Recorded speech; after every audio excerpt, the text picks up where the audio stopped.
ओम नमो भगवते वासुदेवाय। बोले बाल मुकुंद भगवान श्री गोविंद कृष्ण की जय।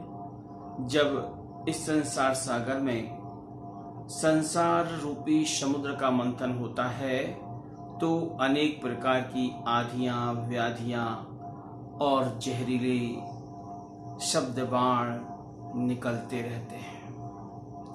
लेकिन जब आसुरी और दैविक शक्तियां मिलकर के हमारे मन का सत्वगुण, रजोगुण ये सभी मिलकर के और जब चिंतन करते हैं तो फलस्वरूप हमें अमृत प्राप्त होता है। अमृत देवताओं के हिस्से में आता है। सच हमेशा विजय को प्राप्त होता है। सच परेशान हो सकता है लेकिन हार नहीं सकता है। स्वयं भगवान प्रभु का नाम ही सत्यचित आनंद है।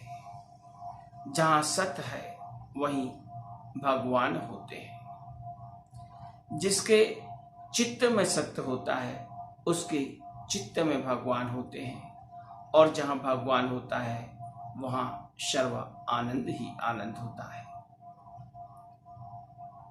समुद्र मंथन की प्रक्रिया पूर्ण होती है और देवताओं को अमृत प्राप्त हो जाता है।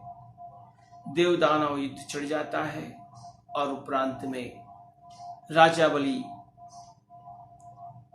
यज्ञ करते हैं।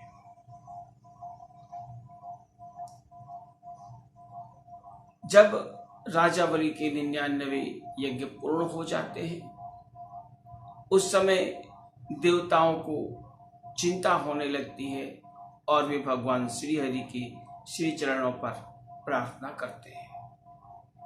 भगवान श्री हरि देवताओं के कष्टों का निवारण का उपाय बतलाते हैं और दितिकश्यप के यहाँ वामन के रूप में भगवान अवतार लेते हैं। भादो माह के शुक्ल पक्ष की द्वादशी तिथि श्रवण नक्षत्र के समय भगवान वामन का अवतार होता है। ऋषि, ग्रह, नक्षत्र सभी अपना अपना योगदान करते हैं और सभी ब्रह्म स्वरूप, ब्रह्मचारी स्वरूप वामन भगवान का स्वागत और सत्कार करते हैं। वामन महाराज राजा बलि के राज्य की ओर नर्मदा के किनारे भृगु वृक्ष के तट की ओर प्रस्थान करते हैं। महाराज वामन के शरीर का सौष्ठव, उनका मुखमंडल जिस पर ब्रह्मचर्य दमक रहा था, उनकी छोटी सी अवस्था और उनके मुखमंडल पर अद्भुत ब्रह्म तेज सभी को अपनी ओर आकर्षित कर रहा था। भगवान श्री वामन राजा बलि के राज्य पर पहुंचते हैं और उनके उस तेज को देखकर सभी मोहित हो रहे थे। राजा बलि देखते हैं, आश्चर्यचकित होते हैं। इतना तेज एक साथ पृथ्वी पर उतर आया है। इस छोटे से ब्रह्मचारी बालक के रूप में देखकर बहुत प्रसन्न होते हैं। राजा बलि को वामन महाराज प्रणाम करते हैं। जब किसी से कुछ लेना होता है तो पहले उससे प्रसन्न किया जाता है। वामन महाराज वही करते हैं। राजा बलि की बहुत प्रशंसा करते हैं कि हे महाराज, आपका नाम तो हम संपूर्ण व्योम मंडल पर, संपूर्ण विश्व पर, सर्वत्र हम आपकी दानशीलता, आपकी उदारता और आपके बल को सुनते चले आए हैं। हो भी क्यों ना, हे राजन, आप तो स्वयं प्रहलाद जी के पौत्र हैं। हे राजन, आप जितने वीर हैं उतने ही धीर हैं, उतने ही गंभीर हैं और उतने ही दानवीर हैं। हे राजन, आप जिसे दान देते हैं उसे फिर कभी दान लेने की आवश्यकता नहीं पड़ती है।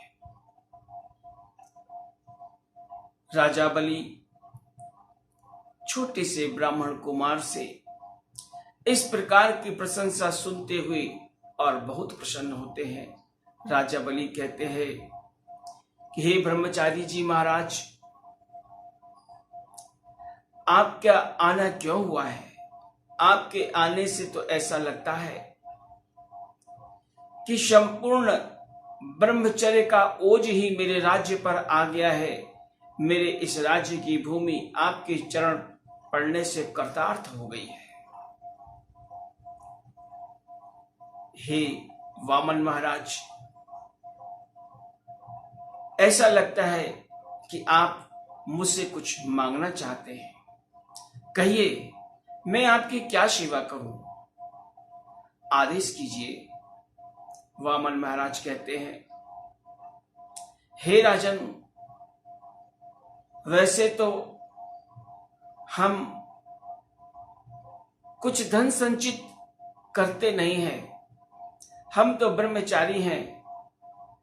हम जहां भी जाते हैं एक बैठने की जगह होनी चाहिए, उतने में बैठते हैं, ध्यान साधना करते हैं और आगे चले जाते हैं।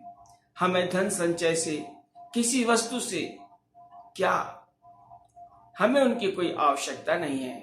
लेकिन हे राजन, आपकी महानता को सुन करके और हम यहां पर आए हुए हैं। हे राजन, यदि आप हमें कुछ देना चाहते हैं तो आप हमें हमारे पैर से नापकर 3 पग धरती आप हमें दान कर दीजिए। राजा बलि वामन महाराज की बात सुनकर के और जोर से हंसने लगते हैं। कहते हैं, ए वामन, मैं तो सोचा था कि कुछ बड़ा मांगोगे, कुछ ज्यादा मांगोगे, मांगा भी तो इतना सा। अरे, जिससे मांग रहे हैं उसकी हैसियत को भी तो ध्यान में रखना चाहिए। 10, 20, 100, 50 गांव ले लो, जितनी भूमि चाहिए उतनी ले लो। वामन महाराज कहते हैं कि हे राजन, यही तो आपकी उदारता है, परंतु मैं तो आपसे सिर्फ इतना मांगता हूं कि मेरे पैरों की राप से, मेरे कदम से आप मुझे 3 पग धरती दे दीजिए। बस मुझे उतनी ही आवश्यकता है। राजा बलि कहते हैं, ठीक है, तो जैसी आपकी मर्जी, मैं अभी दान किए देता हूं।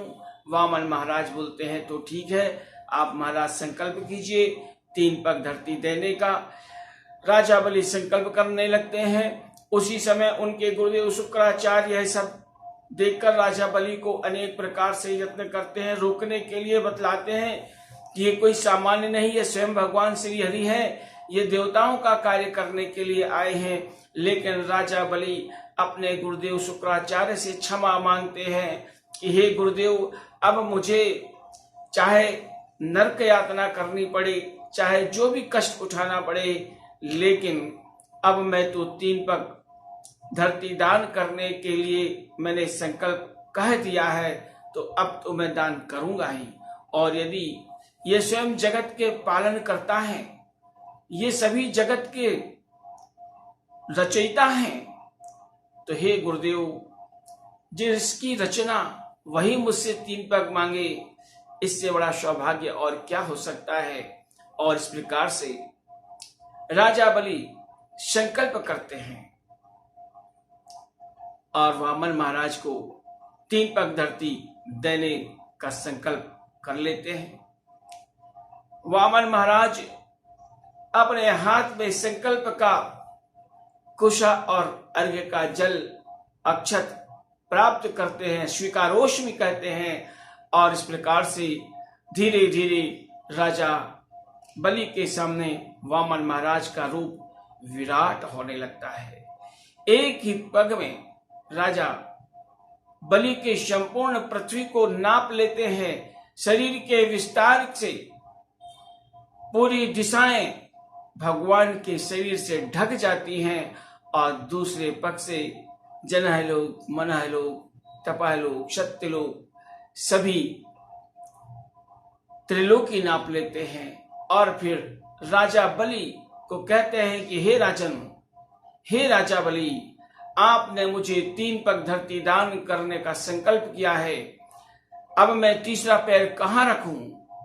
जब आपके पास दान देने को उतना था नहीं तो फिर आपने एक झूठ संकल्प क्यों किया? आपने धोखा दिया है। और इस प्रकार से अपने पार्षदों से कहते हैं कि इस राजा बलि को पाश में आबद्ध कर दिया जाए। राजा बलि के अनुयायी अपने राजा की स्थिति को देखकर वामन महाराज की ओर दौड़ने का प्रयत्न करते हैं, लेकिन राजा बलि सबको समझा करके और स्थिरता के साथ में भगवान के सामने सिर झुका करके एक घुटने को जमीन पर टिकाकर और कहते हैं कि हे प्रभु, आपका सब कुछ त्रिलोकी आपकी, हमारा क्या है? हे भगवान, सब कुछ तो आपका है और सभी में आप समाये हुए हैं। हे प्रभु, अभी तक आपने 2 पग में सब कुछ नाप लिया, लेकिन इस दास के सिर पर आपने अपना पग नहीं धरा है। हे प्रभु, आप अपने इस दास के सिर पर भी अपना तीसरा पैर रख दीजिए। राजा वामन की इस स्थिरता को देख करके और भगवान वामन प्रसन्न होते हैं। उसी समय प्रहलाद जी आते हैं और प्रहलाद जी ने भगवान श्री जी को प्रणाम किया। उस समय प्रहलाद जी कहते हैं कि हे प्रभु, आपका देना जितना सुंदर होता है, राजा बलि को इंद्र के समान आपने राजसी वैभव दिया, उतना ही सुंदर आपका लेना होता है। जिसका कोई नहीं उसका भगवान होता है और आपने इसका सब कुछ छीन लिया है। यही आपका सबसे बड़ा आशीर्वाद है। भगवान राजा बलि को सुतल लोक पर रहने के लिए आदेशित करते हैं और आने वाले मनवंतर में राजा बलि को इंद्र पद प्रदान करने का आशीर्वाद देते हैं और स्वयं राजा बलि के सुतल लोक पर राजा के सामने भगवान पहरेदार का कार्य करते हैं। बोलिए गोविंद कृष्ण भगवान की जय। बोले सद्गुरु जी महाराज की जय।